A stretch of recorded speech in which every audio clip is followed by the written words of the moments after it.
Hello, everyone. My name is Charles Sonigo. I'm a little bit far from home, as you can tell by my accent. Today, I want to tell you a little bit about the work we did for one of our customers, TF1, into accelerating the delivery of the primetime sports event that they are broadcasting using our mesh delivery technology. So just to start, a quick word about Lumen and who we are. So Lumen was formed after the merger of Level 3 and CenturyLink a while ago, and it has been working on media technology for about 30 years now. Today, we offer a range of products that cover the entire media, through different partnership or in-house technologies, from our Vivix-managed fiber acquisition to our global CDN, but also our mesh delivery technology, which has been brought through the acquisition of StreamRoot, where I actually have been working for a while before being brought to Lumen. All right, so let's start by talking about the customer. So as you can see by their colors, they are actually a French broadcaster. They are actually the leading broadcaster in France and have been so for the last 30 years or so. And they've been moving to OTT over 10 years ago via their platform MyTF1, where today they offer a large range of streaming services, from live and catch-up TV on 5 different linear channels, primetime sports, mainly with the big rugby and football championship, which are very popular in France, but also breaking news, which brings daily traffic peaks. And of course, just to mention it, but yeah, they are multi-screen strategy with native apps on smart TVs, set-top boxes, mobiles as well, and of course, desktop. What are the delivery challenges at TF1, and why did they actually come to us? That was about 5 years ago to help them delivering their content. So today, the MyTF1 platform serves about 27 million unique users each month. Their catalog features about 7,500 hours of video, and they have a pretty ambitious growth strategy, mainly via acquisitions of other broadcasters. But so they keep growing years over year. And just to talk a little bit about the type of traffic that they have, so they have daily traffic peaks. That's about 4 times the average traffic that they see. But then for large sporting events, they can have traffic spikes that reaches 20 times the daily peaks that they see. A quick word about the streaming technology that they use. So on desktop, they have a very classic Shaka player with Dash. On Android, classic EXO player with HLS on Live and Dash on VOD. For iOS, also very classic AV player with HLS. And just to mention 2 other bricks of technology that they use, which are of interest for us, MUX on the analytics side, which they've been actually using to challenge our products and making sure that we had good QoS impact. And also, they, of course, had ad insertion with Google DAI. Now, that's more going to be what's going to interest us today on the delivery side. So they have actually multi-CDN, but it's quite specific because for the broadcaster of their side, they actually built their own internal CDN, which of course they are trying to use as much as possible. But they also use a multi-CDN strategy. When there is large events, they want to make sure that they are covered and that their own CDN doesn't run too hot. So they have multiple other CDN providers. They have automatic switching daily, depending on the hours for covering the traffic spikes that happens every day. But they also do lots of manual load balancing during the large events to make sure that they distribute the traffic across the different CDN providers based on cost, quality, and also making sure their CDN doesn't run too hot. And the other piece is the Lumen Mesh Delivery. So that's basically, I'm going to go into details about it in a minute, but it's activated automatically every day to cover the traffic spikes. And it also has a mechanism that can activate it automatically if there is unanticipated spikes. And also, before large events, they activate it manually to make sure they are covered. So let's talk about mesh delivery for those of you who don't know about it. So the idea of mesh delivery is to combine the classic CDN infrastructure with peer-to-peer. So we basically, it's a technology that sits client-side, so it's on all devices, browsers, desktops. It's actually integrated into the different video players. And the idea is just to source the video segments either from the CDN or from the network of other users who are watching the same video at the same time. And it's great because it actually combines the kind of stability and controlled aspects of the CDN with a very resilient distributed architecture that can work great at scale, especially when there is a lot of users watching the same content. Just to tell you a little bit about how it works, so this is just a simplified version of it. So we're going to take the perspective of this guy who's watching on his laptop. He starts the video. The first thing we do is we go to the CDN to get the first few segments because we want to make sure we never impact the startup time. We want to make sure that the first video frame is played as fast as possible. So for that, we just go to the CDN.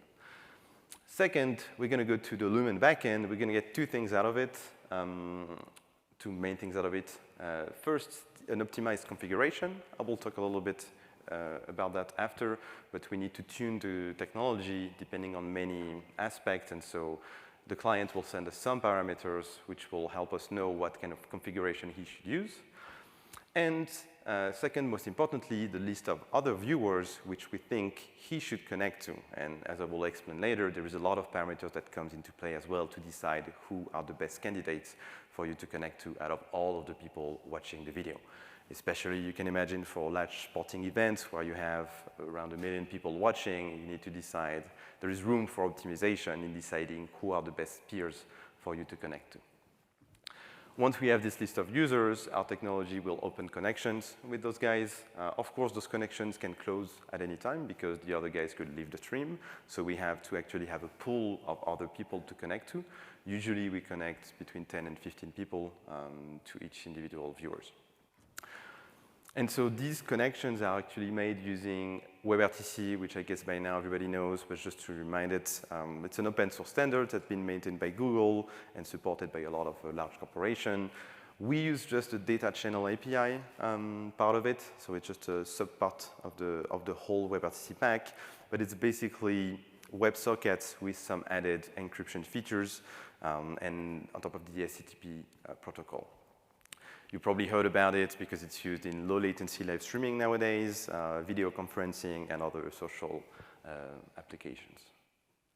All right, so that's it about the mesh introduction. Now let's look at how TF1 is actually leveraging it for their primetime sporting events. And today I'm going to mainly look at the data from the Euro 2020, which was actually played in 2021 because of COVID.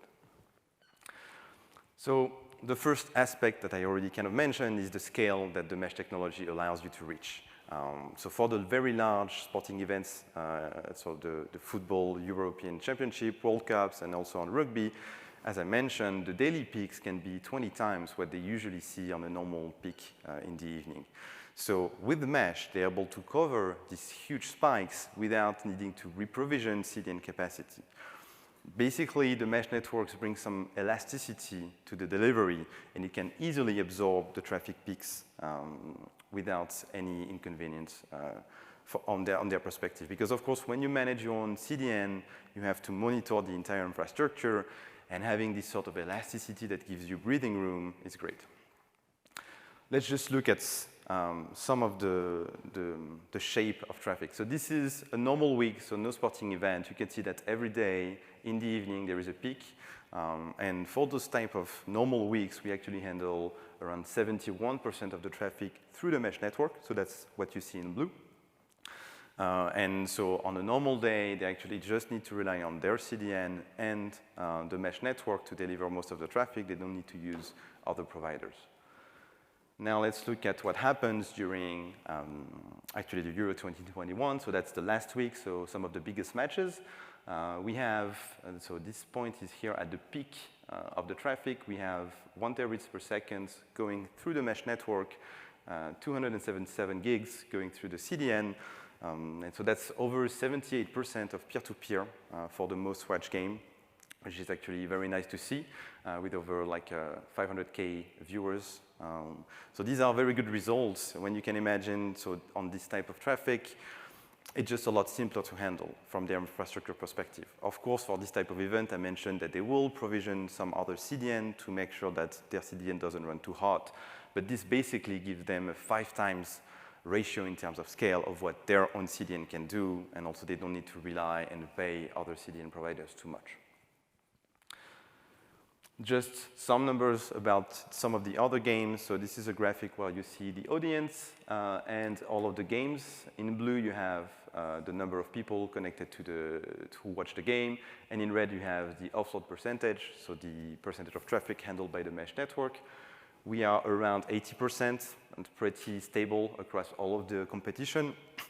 And yeah, so this is very nice to see. Basically, when you have more than 50 people watching a single video or single live stream, Mesh organically grows from there.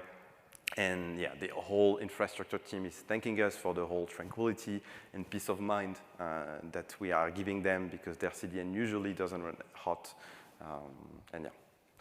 So yeah, working pretty well in terms of scale, but now we want to look at the impact on the quality of service. Because, of course, we are tampering a little bit with the delivery and with the player, so there is chances that we could have impact on QoS. Before I show you the results, I just want to mention the methodology that we've been using for more than 7 years now to improve and optimize the product for the different use cases that we have. So you can imagine that we start with a V1 of our software, so it's covering 99% of the traffic. I'm saying 99 because we always keep 1% of traffic where our product is not active. This is to allow us to measure QoS when we are not active and make comparisons. But anyway, we have the V1 in production, and we have been working on the new version. So we're going to canary release this version, so we just push it to 2% of the user base. And one thing to note about this is that at this point, the V2 is actually, in theory, exactly the same as the V1 because we toggled off all of the new features that were in it. Once this is done and we observe no regression, nothing that's wrong, we can actually push it to what we call the A prime test. So this is where we have 50% of the users on the V1, 50% on the V2, still keeping all of the features toggled off. At this point, if everything worked well and we didn't introduce any bugs, we should see exactly the same QoS results, like down to the third decimal. And if it's what we see, we actually push the V2 full in production. If it's not what we see, we go back to the lab, try and understand where we went wrong, fix it, and redo the whole cycle. But if we were successful, we push the V2 to all of the traffic, and now we can start to activate the features one by one. So we usually push new features on 5% of the user, and it's very nice to be able to push features very incrementally like this through configuration injection. That was I was showing you in the diagram earlier.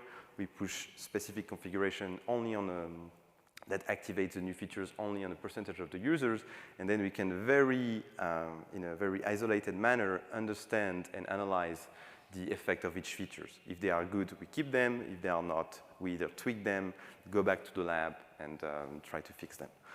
And so when you do that for years, differently for each customer, after a while, you get to a point where you optimize really well the QoS and also the offload for each of the customers.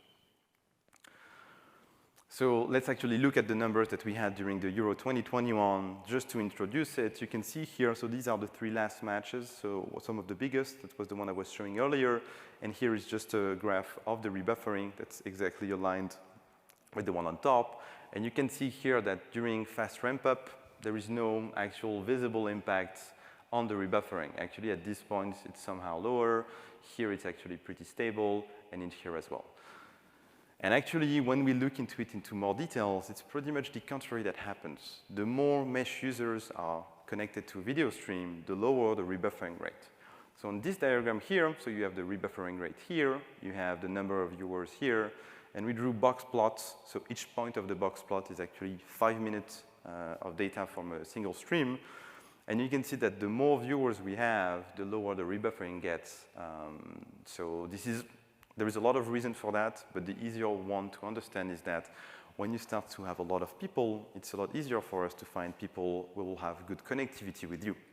So you can ensure that you always find people that are either close by, on the same ASN or ISP than you, And this way you have not only the CDN to cover your bandwidth need, but also 10 to 15 great peers with good, good connectivity and good bandwidth. I mentioned that we had 1% of our users who are always deactivated so that we can compare QoS metrics. This is an extract from the Euro 2021, so that's aggregated on all of the matches that we had with TF1. And we can see here that the QoS is actually very stable. We have the buffering rate, which is staying the same, the bit rate as well. The only metric that's slightly different is the count per minute of track switches, so when the ABR switches you track.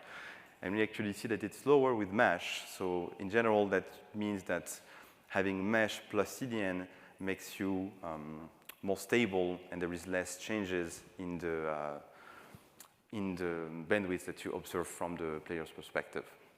So these are very good results that, of course, came after years of optimization at TF1, and now we are stable in production, and we don't need to tweak them too much, except when they bring in some new technologies that we have to kind of relook at it and retweak if necessary. I just want to mention also why we could have an impact on QoS and why it was not that simple to get this type of results. One of the main key reasons is that ABR algorithms running into the main video players today have not been designed to take into consideration peer-to-peer traffic. They are thinking that we just have CDN traffic that's kind of fairly easy to measure. When you have 10 to 15 peers on top of that and you kind of have to merge their speed to give some information to the video players, that's not easy. And this is why we actually have had to integrate deeply into each player. So yeah, we have integration with 20, 25 video players today, and for each of them we had to tweak how we feed information to the ABR algorithms so that from their perspective, they only understand CDN, but we are tricking them into mixing CDN speed with peer-to-peer speed. One of the nice benefits of actually integrating deep with all of the video players is that the integration from the customer perspective is actually quite simple. We can just have a tiny adaptation layer that we give to them, and this is what the integration could look like. So basically 10 lines of code to add our product into your video player on web. Another reason why we could impact QoS, and this is something that in the early years we didn't actually anticipate, is when it comes to overloading peering points. So as you know, traffic flows from CDN to ISPs and from the different ISPs via peering points. Those peering points can easily get congested if they are not provisioned at the right capacity. And I think it was probably in 2016 or 15, the first time we ran very high-scale events in France, some of the ISPs there called us and told us that there were some traffic between some of their colleagues that were unanticipated and that made them peering point run hot, running the risk of congesting the entire network and then slowing down, of course, for the people watching this game, but also other people. And so we've had to think about, okay, how can we make sure that we connect people in a way that keep those ISPs satisfied and that doesn't create congestion on the network? So what we had to do is basically maximize the connections between viewers who are on the same ISP and ideally even on the same ASNs, where we know we have plenty of bandwidth, so that we can keep the peering point congestion low. But we want to do that while still keeping the CDN offload as high as possible and the QoS as good as possible. So I'm not going to go into detail into the whole algorithm that helps us match people together. I just want to give you a little overview of it. Basically, we need to take into consideration a lot of different parameters. When somebody connects to a video, they will tell us where they are on the video, what video track they are currently watching, which ISP they are on, which geolog, and a lot of other parameters. Some of the parameters are necessary for us to know so that we can connect people who can actually exchange content. If you're watching a VOD and somebody is an hour ahead of you, there's a very low chance that you'll actually be able to share content together, so that those are kind of the content sharing parameters. And then in terms of keeping the congestion point, keeping congestion low, we have connectivity parameters such as the ISP ASN number and the geolog. So after probably 3 years of iterating today, and this is results as well during the last year during the Euro in France, which has kind of a specific topology of ISPs with just 5 very large ones. but we're able to keep over 90% of the traffic inside of the ISP network. And actually, we are in contact with all of them to make sure that they are satisfied. And when there is huge events, they know that this is active and they are not scared of seeing unexpected peering between them and the other ISPs. So yeah, today this is working great. And of course, this is while keeping the number that we showed earlier in terms of offload, so having around 80% of the traffic going through the mesh network, a good quality of service, and all of this with keeping the ISPs happy. We're also able to actually tune and adapt the configuration of how we route the traffic based on the ISP's preference. If an ISP tells us that they actually don't want to have any traffic going between them and some other ISP, it's something we can apply to our configuration and make sure it's there all over the place. So as we deploy into more countries and for larger events, we try to get in touch with them to make sure that it's okay. Now the default implementation in production is going to try and maximize always the traffic that stays inside the same ISPs, but it's not mandatory, so there's always going to be a little piece. You can imagine that if you're on a tiny ISP, there is a chain that will connect you to some peers that are not on your ISP, but we also have the ability to make it a forced rule if necessary, and making sure that, yeah, if you have nobody on the same ISP, you'll just go to CDN to get your content. To finish, I just want to give you a little words about what we are going to do moving forwards with TF1, which is one of our oldest customers. But so they just launched a premium offer with a lot of higher bit rates than what they do on their free content. Here, we are really hoping to help them with mesh delivery because, of course, higher bit rates mean higher volumes and need for scale, where mesh delivery can help.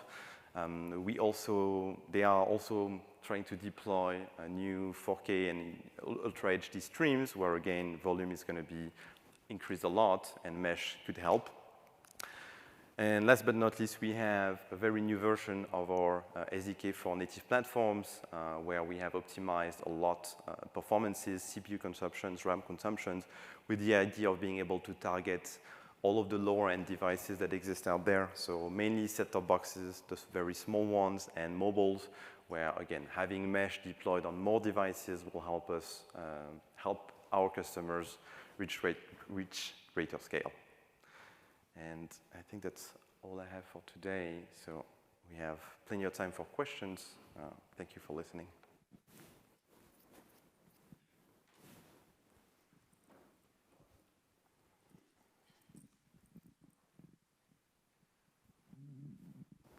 Thanks. I have two questions. The first question is, in the mesh network, when you send a content peer-to-peer, do you encrypt it? Will there be like copyright issues?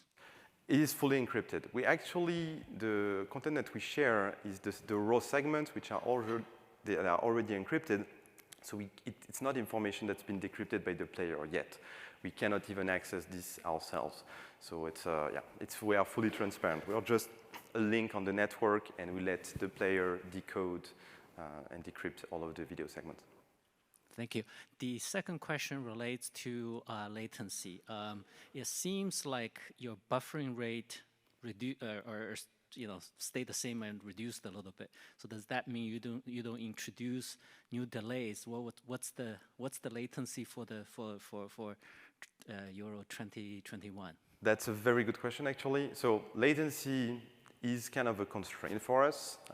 So on live events, because we need some time, we need to have some kind of delays between the peers. You need somebody to be a little bit ahead of you, grab something from the CDN to give it to you. And so under 7 seconds of latency, it's very hard for us to do peer-to-peer. So basically, we don't add any latency because the player is still the one who's requesting the feed and positioning, but we are kind of a proxy in between the player and the CDN. If we've had the time to get the content from the peers before the player requested from us, we can give it. If we didn't get the time, we just go to the CDN. So in the case where there is lower latency than 7 seconds, the peer-to-peer numbers are a lot lower. So basically, above 7 seconds, we reach more than 50% of offload from peer-to-peer. Below, the numbers are more between 20, 30%. So latency is something we have to work with, but we don't add any. Thank you. Welcome.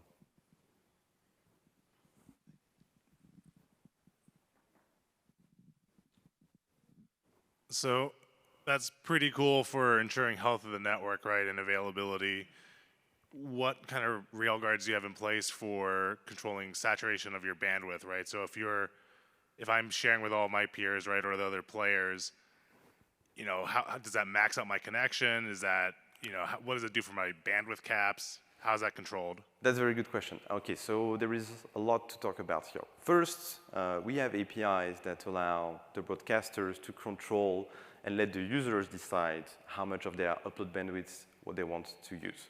But even us internally, we actually kind of TCP does measure the congestion of the upload bandwidth, and we only ever use around 60% of what we see is available. The minute we see congestion on the upload bandwidth, we aggressively decrease the upload that we are doing. And so, of course, this works a lot better when you have fiber everywhere. But in countries where you don't, and even on mobile, we actually, by default, deactivate the upload when you're on your 5G, because those are usually, you know, capped plans. So, but we have also all of the APIs to let the broadcasters decide what they want to do. And quite recently, we're actually working on a use case where we're going to try to activate peer-to-peer only on the top bit rates with a very large customers. Hopefully next year we'll be able to talk about it and letting the users also decide if they want to get to the Ultra HD, then they have to activate peer-to-peer.